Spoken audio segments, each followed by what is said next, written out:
Good evening and welcome. Tonight we will be going over the history and geography of Ahal in Turkmenistan. And I know I'm at a weird angle tonight if you've seen any of my other videos, because this map is in a really weird part of my atlas. It's in a very inconvenient corner, so you get this angle tonight. Let me know what you think. Ahal, as you can see, has the capital city of Ashgabat right there, but Ashgabat is its own district, so I had to research everything about Ahal but exclude Ashgabat, which was very difficult because Ashgabat has lots of interesting history and sites to see, and when you search Ahal, 90% of the information you get is about Ashgabat. So with that being said, here's what I uncovered. Ahal seems to have two different types of land. One is mountains, and you can see here it is the Kopet Dağ Mountains. They cover all of this area here, pretty much the entire southern border of the territory. They're mostly in Iran, you can see just over the border here, but they do kind of bleed over into Turkmenistan. And there are lots and lots and lots of little towns and cities all throughout the mountainous region here. And that is mainly because the rest of Ahal is not so friendly to human settlement, but also because this is where the Karakum Canal flows through. You can see it coming through here and pretty much flows all through the southern area of the region. So there's plenty of water. There's some pretty big reservoirs that you'll see when I pull up Google Earth. So pretty much almost anyone that lives in Ahal lives in this southern strip of land here. On the other side of this strip of land is the Karakum Desert, which is very barren, very dry, very sandy. You can see in my atlas this little bit here. Here's where it's kind of like rocky, and from what I can tell from above, it does look a little wet, because usually this indicates a wetland in my atlas, but not like any other wetland I've seen before on planet Earth. If it's a wetland, it's like the driest wetland I've ever seen. You can tell that there's one road that goes straight up through the desert that goes to Ashgabat, pretty much the only real lifeline for any little towns out here. The one that you might have heard of is Dervasa right here, and that is because, as we'll see on Google Earth after I talk about history, if you want to go see the gates of hell, you have to go to Dervasa, which is right on the border of Dashoguz, which is like the gates of hell is right here on the border. It's not in Ahal, unfortunately, so we'll glance at the area, but we won't take a look at it. And if you're wondering, what the heck is she talking about? The gates of hell? You know what? I'm going to save it for the history section. Ahal in Turkmenistan is most famous for the horses that are bred here. They're the Ahal Teke golden horses, and they are very beautiful horses. They look very sheer. They do actually kind of look like they have a gold hue to them. They are very, very beautiful and very fast and very sturdy, and in a way they're one of the many symbols of Turkmenistan. So very important to the culture of the country. But let's talk a little more about the history of this area, because this actually has a UNESCO World Heritage Site in this territory. So throughout the early history, from what I can tell, there's not a lot, but this area has always sort of been under Persian control. I mean, Iran is right here. So this area for a long time in ancient history was controlled by the Persians. And after Alexander the Great came through and wrecked the Persian Empire, it split into many different parts. And what used to be like the main meat of the Persian Empire became the Parthian Empire. And the capital of the Parthian Empire was a town called Nisa, which is just outside Ashgabat. So let me get my tablet so we can look at UNESCO's website here. Again, very strange angle. I apologize. It's the best I can do. So let's first read about the Parthian fortresses of Nisa. It says, the Parthian fortresses of Nisa consist of 2 tells of old and new Nisa, indicating the site of one of the earliest and most important cities of the Parthian Empire, a major power from the mid-3rd century BCE to the 3rd century CE. They conserve the unexcavated remains of an ancient civilization which skillfully combined its own traditional cultural elements with those of the Hellenistic and Roman West. Archaeological excavations in 2 parts of the site have revealed richly decorated architecture illustrative of domestic, state, and religious functions.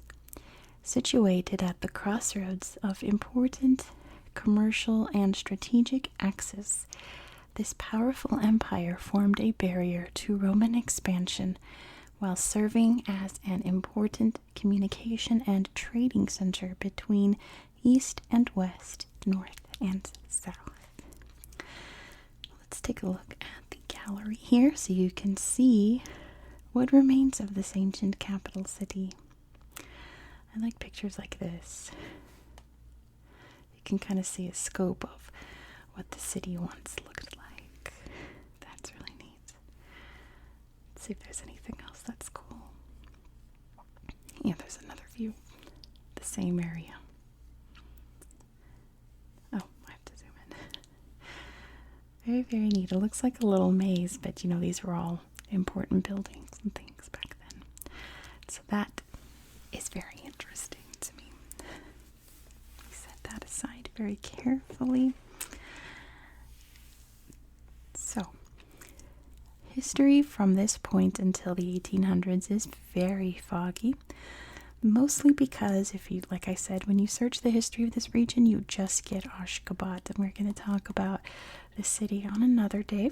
I'm going in alphabetical order, so we'll get there eventually. So pretty much what I can tell is that this area was a big traffic area for the Silk Road. You have, can you see right here? Yep, there's Mary. That was a huge Silk Road town. Obviously, Ashgabat was a huge Silk Road town. So this was a big important path for the Silk Road, probably going to the Caspian over here.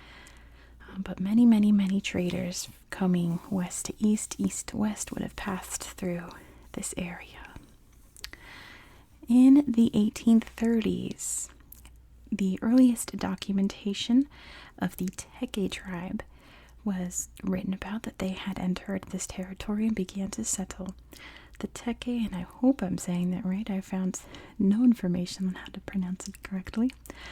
They were a Turkmen tribe, so kind of think like great descendants of like Mongols mixed with the more like traditional, like ancient Turk, like even before the Seljuks kind of mingled together. So they were Muslim, they were nomads, very interesting culture, the Turkmens, where we get Turkmenistan, right? And they started to establish little villages in the area. And that was apparently a problem for the Russian invasion, because having that kind of Mongol background, they were fighters, you know. They were fighters. Not to mention the Muslim heritage, there's a big emphasis on like protecting your culture and family no matter what. Like you fight over that kind of thing. So these were fierce warriors. So the Russians are expanding southward, expanding their empire. They come into contact with these people and they battle.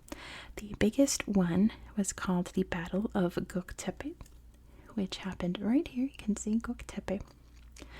talk about it when we go on Google Earth. And it was a huge, huge battle. Russians versus the Teke tribe. And believe it or not, the Russians won, right? Not really a surprise. They were a superior military force at the time, but huge battle nonetheless, and goes down in Turkmen history. So the Russians owned this area for a long, long, long time. And of course, it would eventually become part of the USSR in the 1920s. It was in 1939 that the Ahal province was officially formed. And not much changed in Ahal. Again, everything happened in Ashgabat. So not much happened in Ahal other than building some interesting little Soviet towns in the area. The biggest news to come out of Ahal happened in December 2022, where you can see the city of Ahal right here. The capital was actually moved to a town that's called Arkadagh. It's located right about here, and it's not on Google Earth. So construction started on it in, I think, 2019, so I don't think it's like officially done, but it's being built. And if you're wondering, where does the name Arkadagh come from? You're probably not wondering that, but it is an interesting story because after the collapse of the Soviet Union and once Turkmenistan became its own independent power, the sort of very charismatic, personality, enthusiastic despot of a leader, Gurbanguly Berdimuhamedov. Wow, I just stumbled. Berdimuhamedov. His nickname was Arkadagh. So, very charismatic person. I know Last Week Tonight, if you've ever seen that show, they've done a couple of pieces on his eccentricities, but he established a new town here, which is just across the way from the little town he was born in. So he was born in Ahal, and that's to be the new capital city. But let me show you on Google Earth, because from what I can tell, at least from these pictures, the city is not done. I couldn't find it anywhere on the maps, so let me zoom out a bit. And I'm crooked. There we go. Okay, now I'm ready. So here's my crooked version here of Turkmenistan. I don't think anything's going to pop up saying Ahal. So let me just highlight Göktepe there so that I can zoom out and show you exactly where we are in the world if you don't know where Turkmenistan is. So here is Europe, right? Africa, Saudi Arabia. We have Iran, the whole kind of Middle East area here. And then let me grab a pencil. We have Russia up here. And in the middle of all of these interesting cultures is Turkmenistan. So one of those Silk Road places that kind of wound up with a mix of everything, right? This mosque here in Göktepe was built to commemorate those who fell at the Battle of Göktepe. So it's a very, very beautiful mosque. As you can tell, it's pretty. There we go. Very gorgeous mosque, very important mosque for Turkmen history. Let me see what else I can show you. There, of course, is Ashgabat, the capital city. I've looked through all these little towns to see if there's anything interesting to show you in them. There really is not, except for one little thing I found when I was trying to find the capital, which is being built here, right? And a lot of these towns aren't labeled. This is actually the town where Berdimuhamedov was born. This town here, if it's going to pop up, there it is. Come back. Was named Communism, with the best possible spelling ever. They apparently changed the name in, what was it, like 2018, 2019? It's not updated on Google Earth. Here it's still called Communism. Which, I mean, when you look at it from above, like, yeah, I get it. So I believe this is going to be the new capital, and you can see areas around it where construction is still kind of happening. So I think that's what's happening there. It's not demarked as the capital or anything. So you can see lots of little farmlands around here. I believe they grow mostly like wheat and cotton. There's one of the many reservoirs from the canal. As you zoom out, you can really see the mountains here, and it just goes into the desert. And look at this. So this is like that little weird area that was noted on my map, and you can't really like tell from above, but these look like rocks to me. Like, is it supposed to be marshy? Was it once marshy? Now it's all dried up. I cannot tell, and I've googled everywhere and can't find anything that talks about this area in particular, but it really is very beautiful from above, isn't it? It's another reservoir over there. Let's head over to, let's head north. There's the road. Oh, I'm lost in the desert. I'm too far over. I'm lost in the desert. Oh goodness. I mean, I could just zoom out and probably find it easily. There we go. Dervesa. Now you can see all these weird little holes, right? So, Soviet experiment. There's a very famous one right here, I want to say. Yeah, little holes. I think there's even a, yep, I can zoom in and you can see it up close. So the Soviets, being the Soviets, were like, what if we just like did things to the earth? So one of the things they did was they drilled these huge holes. Uh-oh, we can see what's happening there. Mining, I believe, for like gas and things. Actually, is that it? That might be it. Am I upside down? I never know. Nope, I'm like this. Okay, so yeah, we're still in. Lots of holes, right? And one of the holes accidentally caught on fire and is still burning to this day. Let's see, so if you want to go see the gates of hell, you have to stop in the town here, which you could see part of it's in Ahal, right? And then you have to go, let's find it. There are so many holes in this area. Here it is. So from above, it's a big old perfect circle because it has collapsed on itself. It's full of fire. It's worth looking up. Let's look at some pictures real quick, even though it's not in a hall. It looks like this, so that's why it's called the Gates to Hell. But yeah, if you want to go see that, probably like what most international tourists come to Turkmenistan to see, because it's like a great photo op there, you would have to stop in Dervasa in Ahal to get there. So that's worth noting. But the rest of the land here is desert.